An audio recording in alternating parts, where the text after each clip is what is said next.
Ah, c'était le jour du mariage. Tu te rappelles de notre date de mariage? Les dates, Jacqueline Comte les a oubliées.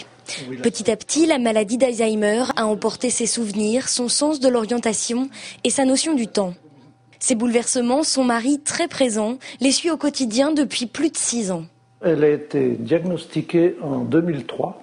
3 années précédemment, je m'étais rendu compte qu'il y avait quelques petits oublis et tout, notamment par exemple pour faire les courses où il fallait faire une liste.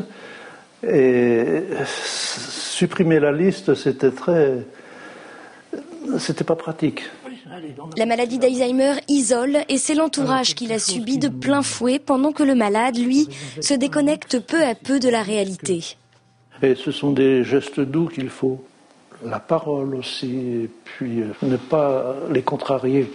Souvent, on a tendance au début à dire « non, il ne faut pas faire ci, non, c'est comme ci, c'est comme ça ne sert à rien » parce qu'elles n'ont plus la notion pas du bien et du mal, mais de ce qu'il faut, de comment il faut agir normalement, quoi.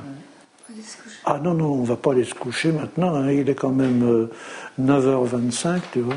Tous les jours sont des découvertes, c'est pour ça que c'est un peu, on est tout le temps aux aguets, parce qu'on se demande toujours, la journée passée était comme ça, celle qui vient, comment sera-t-elle? Qu'est-ce qu'on va faire? Une petite bise. Allez, tu m'aimes bien? Oui. Pourquoi je t'aimerais pas? Malgré tout cet amour, Marcel Comte ne peut pas s'occuper seul de sa femme. Pour l'instant, Jacqueline est en accueil de jour chaque mardi et vendredi.